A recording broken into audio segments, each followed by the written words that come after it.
Hello, hello. Welcome everybody. I'm Cortney, right? This is my spoiler review of Marvel's Avengers Endgame. Okay, first of all, I gotta tell you, I was so excited for this movie. So excited. I got my Dora Milaje t-shirt. I got my Avengers eye makeup from Ulta Beauty. I mean, I went hard. I was so ready for this film. But I have to tell you, this is the first film that I'm sitting in the theater before it starts and I have literal anxiety. I didn't know what was gonna happen, I didn't know what to expect, but at the same time, I was ready and here for everything. So let's get into it.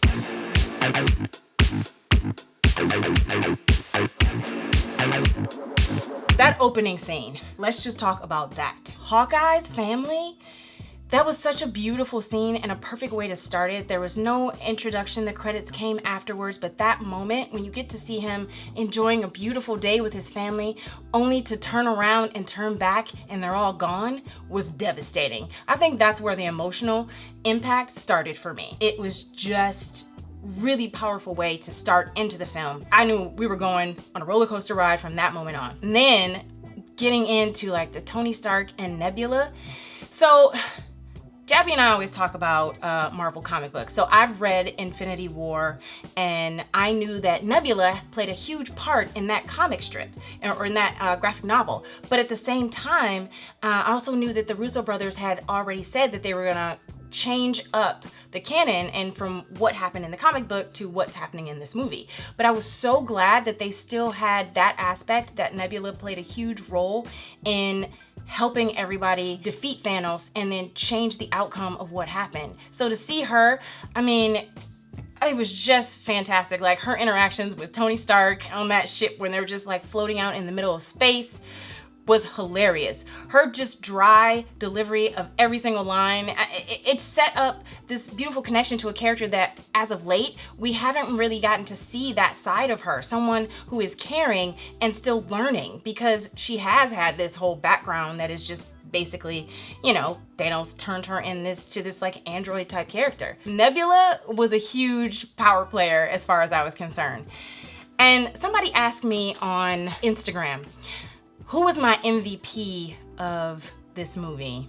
I have to tell you, that one kind of stumped me because I had several MVPs, and I'm gonna break and say the reason that I'm talking about this right now is because obviously Tony Stark, from that beginning point when you see him delivering his like what he thinks could possibly be his last message to Pepper Potts, he started for me that his whole introduction into the film was just incredible, and he was definitely one of my MVPs. Captain America and Thor. I gotta tell you, I was not expecting Fat Thor. That blew me away. I was a little frustrated at first, like, wait a minute, is he just gonna be fat the whole movie? Or I mean, is it gonna come back? Like he's gonna be his lightning and then all of a sudden he's gonna like lose weight, right? Because God of Asgard, so that's a thing, right? No, that wasn't a thing. That was hilarious. The whole scene with him and his crew playing the video games, I was not ready for that. But still, I loved every single second, so he was definitely one of my MVPs. But I can say that going back to the emotional impact, for me, I think emotionally, I started getting tears in my eyes when Rocket Raccoon saw Nebula for the first time, because even though they weren't good friends, she wasn't on their team, this was someone who he recognized as, you're one of my people, and I'm so glad you're still here. And oh, I'm getting emotional just thinking about it. Like, to see them just hold hands for that brief moment, it was just such a powerful thing for them to include. It was so subtle that it landed for everybody.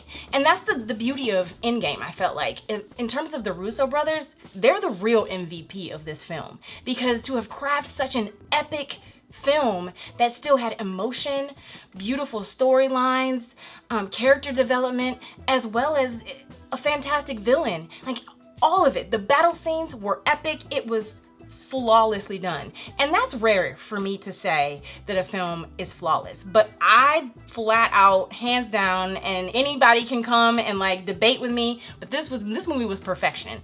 It was a perfect 10 as far as I'm concerned. I mean, even just the little nuances of Bruce Banner and the way that they brought about his Hulk character, this new Hulk that in the comic books, traditionally speaking, when you get to see the Hulk with like intelligence, it's the gray Hulk. So to see the first time that we saw Bruce Banner sitting in the diner, which that was hilarious, that whole scene, that whole back and forth between him and the kids and Ant-Man, Paul Rudd was ridiculous.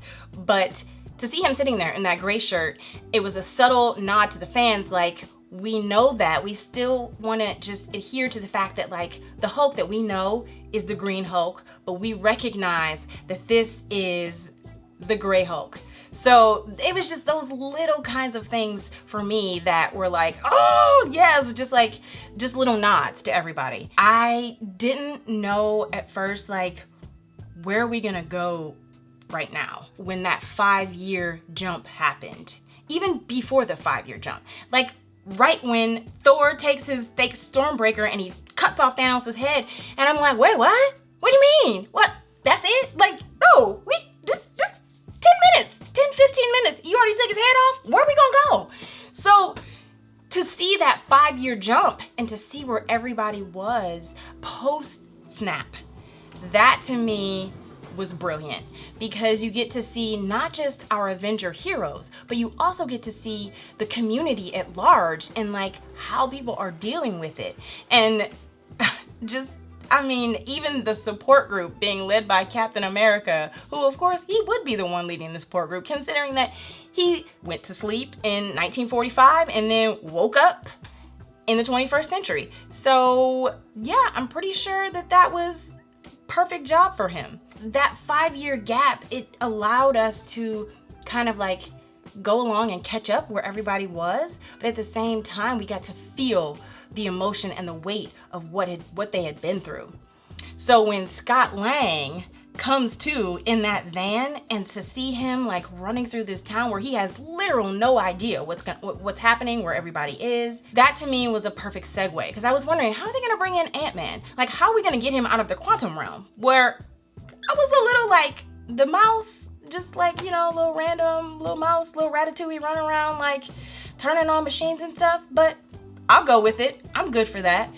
And just to see him come in and bring a whole new set of a way of thinking to our Avengers, to our heroes who thought everything was lost. That whole thing, the time travel, I was wondering this whole time, I'm sure everybody's been wondering, like, what are they gonna do? How are they gonna get everybody back? Because they have to give everybody back, right? Because we know that there's a Black Panther movie, we know there's a Black Widow movie, we know about all these like new Disney streaming shows, like, so where are we gonna go? So to do it in that way, where you come back to, you know, Tony Stark, who has decided that what happened was, it was mind-blowing to our Iron Man, that we know that he didn't even know what to do. Like, to see him in that 5-year jump where he has the family that he always wanted, and after losing Peter Parker so violently, that was the first thing and only thing he really wanted to do, was just create that family, the thing that he had not done up until that point. To see him with his little girl, like, that was just incredible. So when everybody got together and he was the person who is, I don't know if we can do this, it can't happen, that was new for us. It was new for me. I mean, this is not the Tony Stark that we have come to know and love. This was a new opportunity for him to like flex this muscle of like, do I, don't I? Because he's always been there to be Iron Man. He's always been there for the world. He's always the person who wanted the suit of armor around the world. And now to see him in this place of like, okay, maybe I can, but what happens to everything that I've built? It was the quintessential problem that like, we're 5 years later, people have changed, people have grown, but at the same time, no one has changed and everything has stayed the same. So to see him finally come back into his true like science self and create the quantum time travel device, that was, or quantum GPS, I think that's what they call it. I was just like all in for the whole thing. And this movie clocked in at like 3 hours and 4 minutes, and at no point in time did I feel like this is 3 hours and 4 minutes, we need to get this going. No, it was going from the very top, from the opening sequence to the very end. It was going. They had me in this like, I mean, grip. I was like sitting like this. I mean, I was twisting around, just like, oh, what's going on? What's gonna happen? Oh my God. I grabbed Jaby's arm, like, what's happening? I mean, all these things just threw me for a loop and took me on this emotional journey that I was not expecting. I mean, just seeing Ant-Man seeing his daughter Cassie 5 years later, and that moment was just so powerful because it's for him, it was like 5 hours. I think that's the beauty of Endgame. It wasn't just like the final saga of this story. It was literally everybody's opportunity to have completion. Everybody, even Hawkeye, who, yes, let's talk about that. They brought in Ronin. They brought in so many things that I just didn't even know how they found the time to put everything in. They brought in new Asgard. Now, in the comic books, it wasn't in a coastal city. I'm pretty sure it was in like New Mexico or like Arizona somewhere. I think it was New Mexico. But I was enjoying the coastal city, like, you know, it being in Maine somewhere. Just seeing Valkyrie come back in. It wasn't that I necessarily forgot about her, but I had been wondering, like, what happened to her in the ship? Like, where were the other Asgardians? Were there any survivors? So to see them in this city, thriving, trying to rebuild everything that they lost, it was a way to them to showcase, like, everything that everybody had been doing. They did it flawlessly. So to see Hawkeye turn into his Ronin self, which in the comic books, you know, is lore. I enjoyed it. I know secretly you're supposed to be like, what's he doing? You can't do this. This isn't the Clint that we know. I'm okay, because in theory, if you think about it, these are the people that were left. Like, you took the amazing people and you left these criminals. I understand. I'm not saying it's right, but I understand. So when Black Widow shows up, and this is the meeting that I personally have been waiting for, because we didn't get to see him in Infinity War, but we did get that little clue that he had the same ankle monitor that Scott Lang had from Ant-Man. We understand that he took the deal in order to be there with his family. To see them reconnect, it was everything, because they're like brother and sister. So when he rejoined the team, it was almost like the band's back together. That's exactly what Tony Stark was talking about when he rolled up in his like amazing Audi. I think it was an Audi. I'm not big on cars. You guys can let me know. I don't know. But anyways, so he rolled up in his car, knew exactly what had happened and how they had already messed up time travel. Ooh, I didn't even talk about that. That scene with the baby and the kids and the old man Scott, fantastic. Fan-flippin-tastic. So to see Tony talk about, yes, let's get the team back together, that's what everybody's been waiting for. That's what I've been waiting for. All we want to see is our team, our fractured team, which still hasn't really recovered since Civil War, to get back together. And here we are with this one common goal to fix and undo everything that Thanos did. That's the thing that Thanos didn't ever really understand. Even though what he was doing was very clinical, it was logistical. Like, you need to like cut out some of the, what he calls quote unquote dead weight, but at the same time, this is what makes humanity what it is. It's the beauty of the working together, of deciding that we're gonna do this common goal for the good of everybody. And that's what happened. So when the time travel thing, everybody had their own mission and agenda and a plan. Seeing Hawkeye and Black Widow get on that plane together, knowing that they're going to Vormir, knowing that they're going to get the Soul Stone, that broke my life. I wasn't ready for that, because I was like, does nobody know? Did no one tell them? How did they, what? This is the pair that you're gonna send out there to make the sacrifice? I was like, did Nebula not say anything? And then a friend of mine had to tell me, he was like, you know, nobody knows. Everybody thinks that Thanos killed Gamora, but they don't know why. He never told anybody that it was required a sacrifice. So there wasn't anything for her to tell them. So when my friend told me that, like that aspect, I was like, oh God, I didn't even think about that. That hurt me. Like, I already started getting misty because I was like, I know where this is going. I know exactly where this is going. But that scene in the Avengers Tower after they took down Loki with Captain America, Ant-Man, and Tony Stark Iron Man, that was ridiculous. That was all the way ridiculous, but it was so fantastic to see Iron Man basically pulling his own plug, you know, for the good of the cause.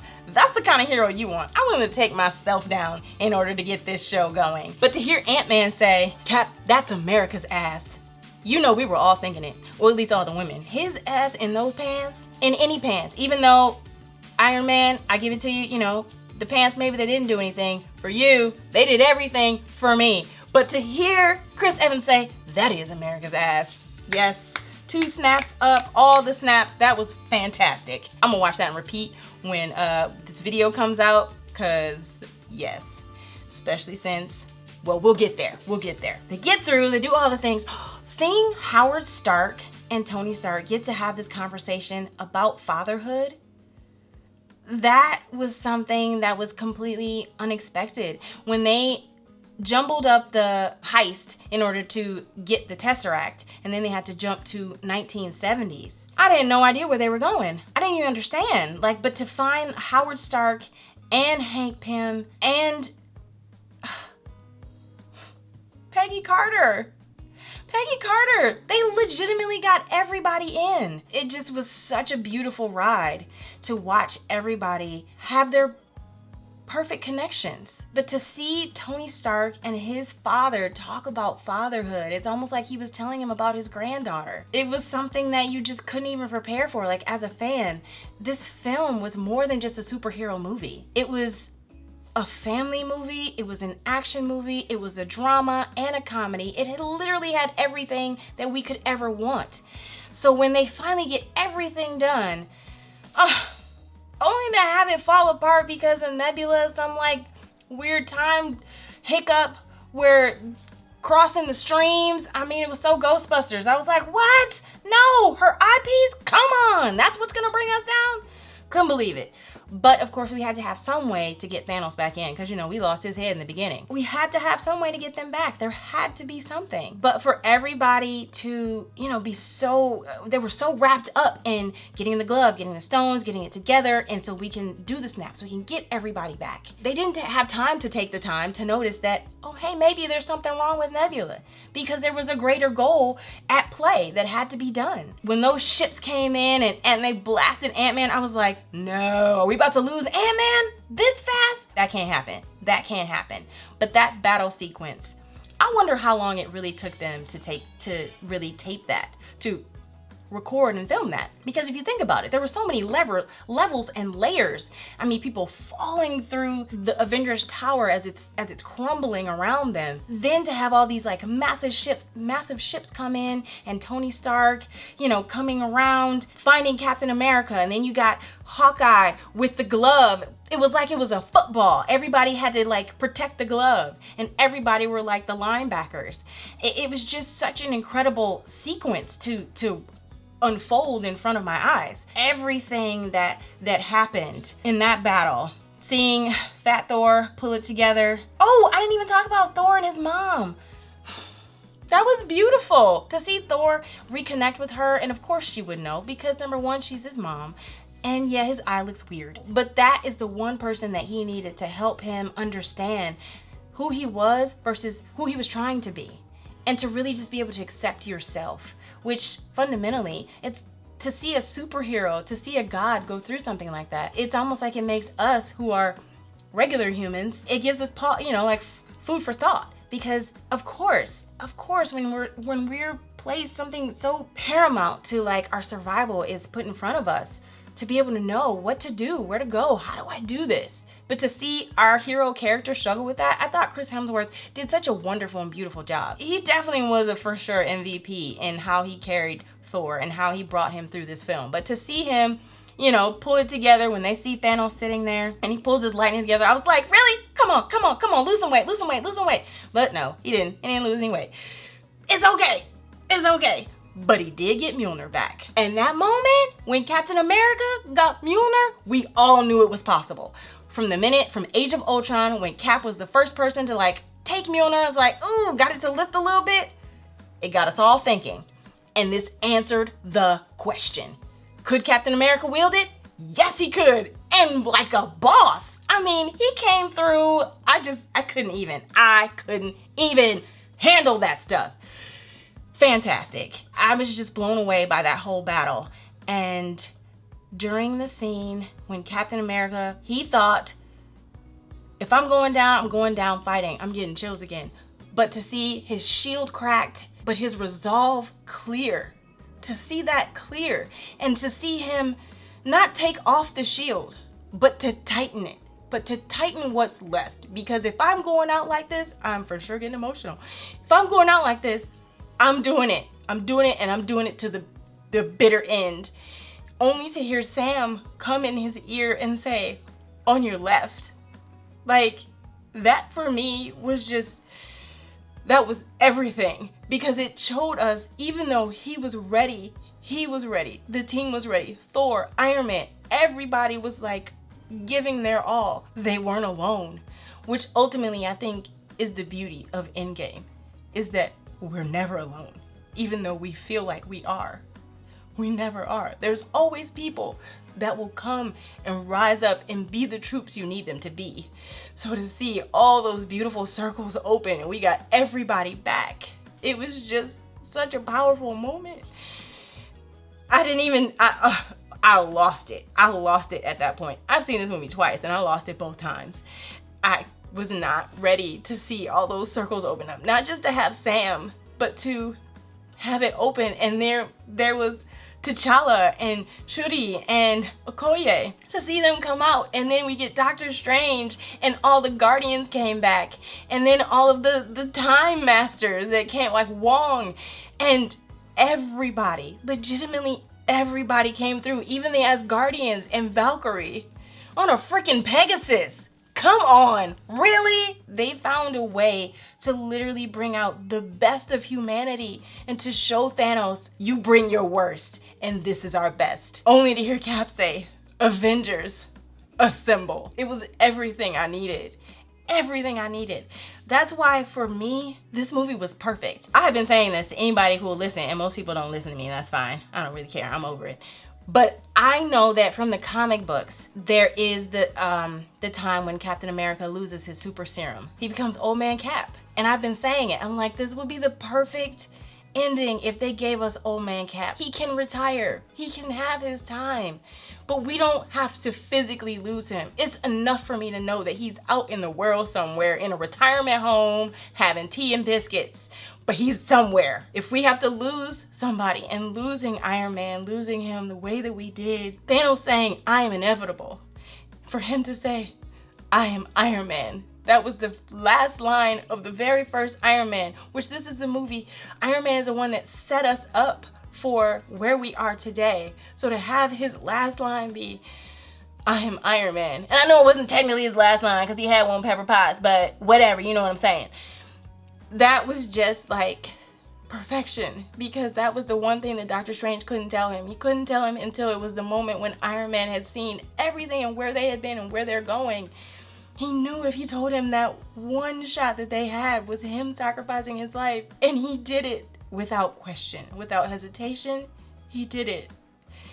And it's what you want to see in a hero. This movie was just so incredible. To get my ultimate wish, which was to see Old Man Cap and to see him live out his life with the woman he loved.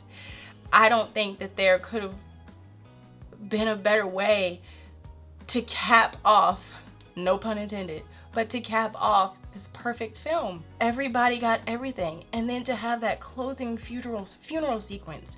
They literally brought in everybody. They even brought in the kid from Iron Man 3. I was like, who's that random dude just standing there? And then it hit me. I'm like, that's the kid. Everybody who was impacted by Tony's life and who impacted him was there to celebrate him. Ooh, big shout out to Gwyneth Paltrow. When she came through as Iron Woman, and then to see all the women come through when they gave Captain Marvel the gauntlet.